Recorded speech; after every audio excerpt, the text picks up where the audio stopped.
Job లేక ఇబ్బంది పడుతున్నారా? అయితే మెడికల్ కోడింగ్ మీకు మంచి ఆప్షన్. వెంటనే కాల్ చేసి కోర్సులో జాయిన్ అవ్వండి. నమస్తే రమ్మగారు. నమస్తే జయ.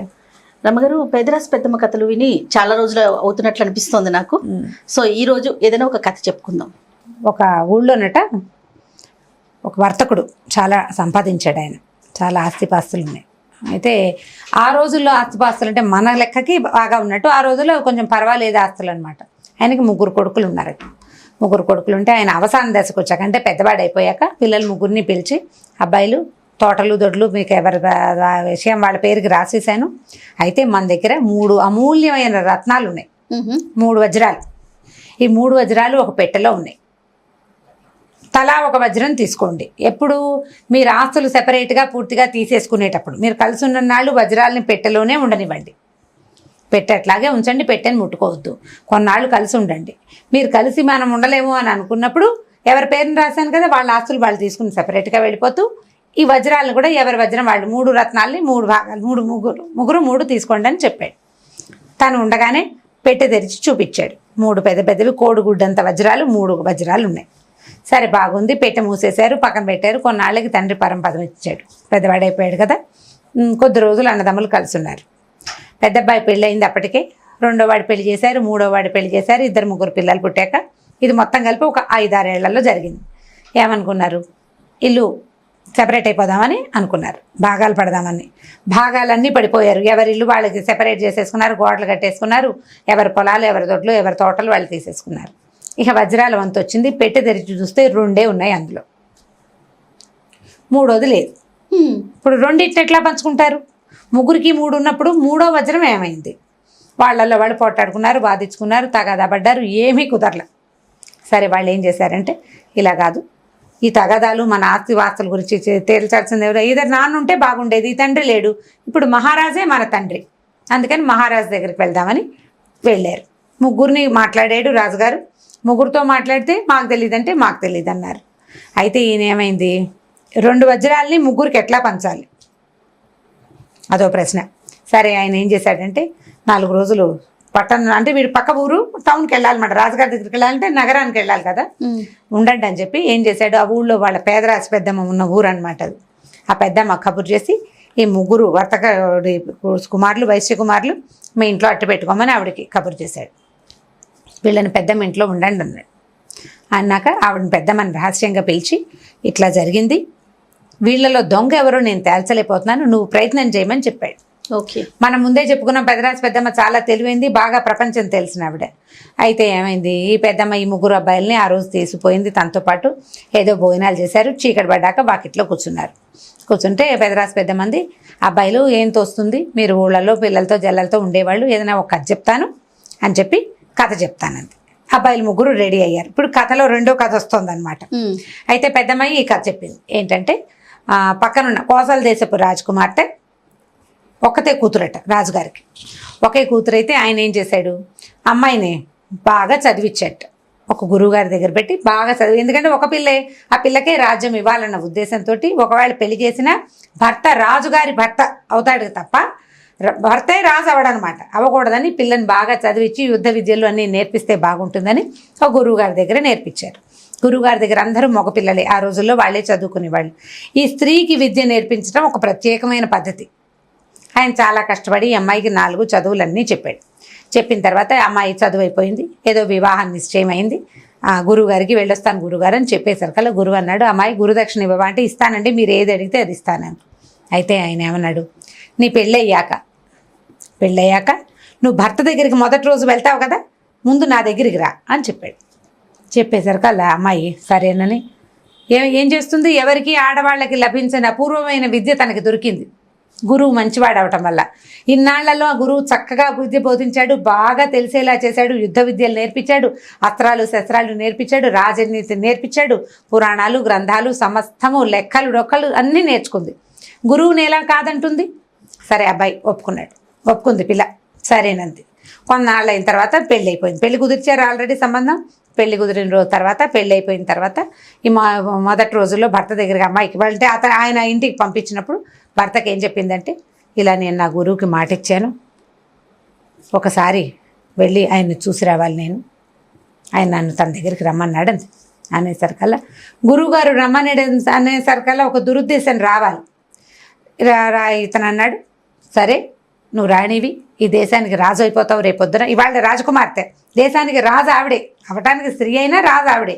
కాబట్టి గురువుకి ఇవ్వవలసిన దక్షిణ ఇవ్వలేదన్న పేరు ఎందుకు నీకు? చెడ్డ మాట కదా. ఆయన ఏదైనా కానీ గురువు చెడ్డదనం గురువే ఉంచుకుంటాడు, నువ్వు చెడ్డ అవ్వబోక. కాబట్టి వెళ్ళమన్నాడు. వెళ్ళమంటే ఇప్పుడు గురువుగారి దగ్గరికి వెళ్తానని మంది మార్బలాన్ని పిలిస్తే పరుగు పోతుంది. ఈ అమ్మాయి ఏం చేసింది, చక్కగా సర్వాలంకారాలతోటి పెళ్ళైన కొత్త పెళ్లి కూతురు చక్కగా పండల్ని బాగా అలంకరించుకుని ఉంటుంది కదా నిండుగా.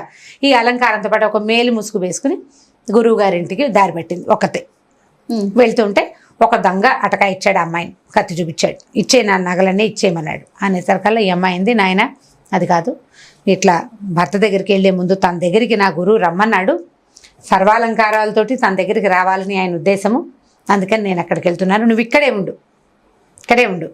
గురువుగారి దగ్గరికి వెళ్ళొచ్చాక నీ నగలు నీకు ఇచ్చేస్తా, ఇక్కడ నుంచో నేను వచ్చేదాకా. నా వెనకాల రక్షక భటులు లేరు, ఎవ్వరు లేరు, నేను పట్టించను. నేనున్న పరిస్థితిలో ఈ మాట నేను ఎవ్వరికీ చెప్పలేను, రహస్యం కదా ఇది. కాబట్టి నువ్వు ఇక్కడే కూర్చో, ఈ అరుగు మీద కూర్చో, గుడి అరుగు మీద, నేను గురువుగారి దగ్గరికి వెళ్ళి వస్తాను. నడుచుకుంటూ పోయింది, గురువుగారి దగ్గరికి వెళ్ళింది. రాత్రి 12 గంటలైంది. గురువుగారింటి తలుపు కొట్టింది.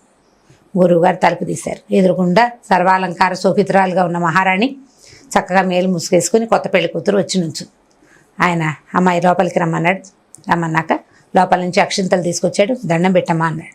ఆవిడ దండం పెడితే అక్షింతలు వేసి, చాలా సంతోషంగా ఉండు, నువ్వు సాహసోపేతమైన నిర్ణయం తీసుకున్నావు, గురుదక్షిణ చెల్లించాల్సిందేనన్న నీ పట్టుదలే రేపు నువ్వు రాజుగా జయించగలిగే పట్టుదలని ఇస్తుంది నీకు. ఎప్పుడో ఒక చోట స్త్రీగా నువ్వు వెనకబడిపోకుండా ఉండటానికే నీకు ఈ పరీక్ష. నువ్వు ఇప్పుడు నీ స్త్రీత్వం కనుక బయటపడిందా, నువ్వు గురుగారి దగ్గరికి వెళ్తే ఎలా వెళ్తాను పరపురుషుడి దగ్గరికి అని నువ్వు ఆలోచించితే నువ్వు రాజుగా పనికొచ్చేదానివి కాదు.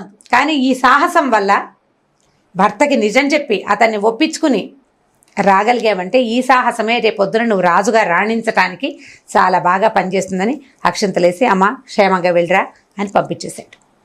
ఈవిడ పిడిబాకు కూడా లేదు, పెళ్లి కూతురు కదా, అలాగే వచ్చింది, చీకట్లో ఒకతే వెనక్కి తిరిగి వెళ్ళేసరికల్లా ఈవిడ వెనకాలే అక్కడ దాకా వచ్చినటువంటి దొంగ అవంతా చూశాడు. ఆవిడ గురువుగారి పాదాల దగ్గర కూర్చోటం, మీరేం చేసినా నాకు ఓకేనన్నట్టుగా ఆయన దగ్గరికి వెళ్ళటం, ఆయన తాలూకు ఔదార్యం ఇవి చూసేసరికల్లా ఆ దొంగ అన్నాడు, అమ్మ నువ్వు మామూలు మనిషివి కాదు, నాకు అర్థం కాలేదు, నేను నిన్ను ఒక అమ్మాయిగా నీ ఒంటి మీద నువ్వు నగలనే చూశాను, నీవెంత సాహసికురాలివో, నువ్వు ఏం చేయగలవో నాకు అర్థమైంది అది గురువుగారి మాటల వల్ల, నేనేం చేస్తానమ్మా, వెళ్ళిపోయి ఇంటికి అన్నాడు. ఈ అమ్మాయి ఇంటికి వెళ్ళిపోయింది. మామూలుగా భర్త ఆమె దగ్గర తీసుకున్నాడు, లోపలికి తీసుకెళ్ళిపోయాడు. అయిపోయింది. ఇప్పుడు పెద్దమ్మ అడిగింది, పేదరాజు పెద్దమ్మ, అయ్యా 3 వ్యక్తులు కనపడ్డారు మనకి, 4 వ్యక్తులు ఉన్నారు ఈ కథలో, రాణిగారు, ఆవిడ భర్త, దొంగవాడు, రాణిగారి గురువు. ఈ 4లో గొప్ప ఔదార్యం ఎవరిదో చెప్పండి, ఎవరిది గొప్ప ఔదార్యం చెప్పమంటే పెద్దబ్బాయి అన్నాడు, అమ్మ పెళ్ళయింది, కొత్త పెళ్లి కూతురు, గురువైనా కావచ్చు, పరపురుషుడి దగ్గరికి వెళ్తానంటే పంపిస్తానన్నాడే ఆ భర్త చాలా గొప్పవాడమ్మా అన్నాడు. రెండోవాడు కాంట్రవర్సీ ఏం లేదు. రెండోవాడు ఏమన్నాడు, సర్వాలంకారాలతోటి నువ్వేం చేసినా నాకు సరేనన్నట్టుగా రాణి వస్తే వెనక్కి పంపేసిన గురువు చాలా గొప్పవాడు, గురువు ఔదార్యం గొప్పదన్నాడు.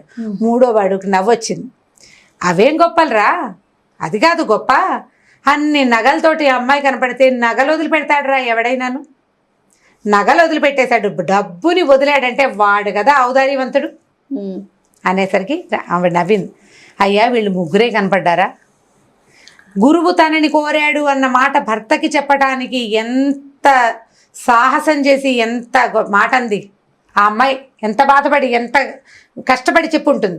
ఆ అమ్మాయి ఔదార్యం, ఆ అమ్మాయి గొప్పతనం కనపడలాన్ని మీకు. దొంగవాడు ఎదురుపడితే నగలన్నీ ఇచ్చేస్తాను నాయన, ఆ పని చేయి, నన్ను అక్కడికి వెళ్ళిరా నీవు అని మహారాణి, రాజ్యానికి కాబోయే రాజు, వాడి ఎదురుకుండా సాగిలపడి దండం పెట్టుకుంది దొంగవాడిని. అక్కడ ఆవిడ గొప్పతనం మీకు కనపడలా. గురువుగారి దగ్గరికి వెళ్ళి చదువు చెప్పిన గురువు దగ్గర పాదాక్రాంతురాలుగా పాదాల దగ్గర కూర్చుంది, అక్కడ మీకు కనపడలేదా స్త్రీ ఔదార్యాన్ని గుర్తించరా నాయన మీరు, వీళ్ళందరికంటే గొప్పది రాణి కదా అని నవ్వింది. నవ్వితే వాళ్ళు ఏమన్నారు, మగవాళ్లలో ఔదార్యమే మాకు తెలుస్తుందవ్వా, స్త్రీ ఔదార్యం మాకేం తెలుస్తుంది అన్నారు. ఈవిడేం చేసిందంటే పడుకోండి అయినా చీకటి పడిపోయిందని ముగ్గురిని పడుకోమని. కథ అయిపోయింది, కబుర్లు చెప్పుకుంటున్నారు కదా. తెల్లవారి పొద్దున్న ఈవిడ లేచి రాజుగారి దగ్గరికి వెళ్ళి, ఆఖరి వాడు దొంగ, ఎందుకంటే వాడికి ధనం మీద ఆశ. పై వాళ్ళిద్దరికి డబ్బు పోగొట్టుకున్న దొంగ పట్ల ఏ జాలి లేదు. వాడు దొంగ, వాడికి అంతే కావాలనుకున్నారు. వాళ్ళకి దొంగతనము లేదు, దాని మీద ఆశ లేదు. పెద్దవాళ్ళిద్దరూ కాదు మహారాజా, మూడో వాడే దొంగ అని తేల్చి చెప్పేశారు కల్లా ఈవిడ తెలివితేటలకు ఆశ్చర్యపోయాడు. ఒక కథ కల్పించి చెప్పి వాళ్ళల్లో ఉన్న ఎవరికి బంగారం మీద లేదా ధనం మీద వ్యామోహం ఉంది అనేది ఒక వాక్యంలో పట్టేసుకుంది అనమాట ఆవిడ తెలివిగా. కథ చెప్పి తెలుసుకుంది కదా.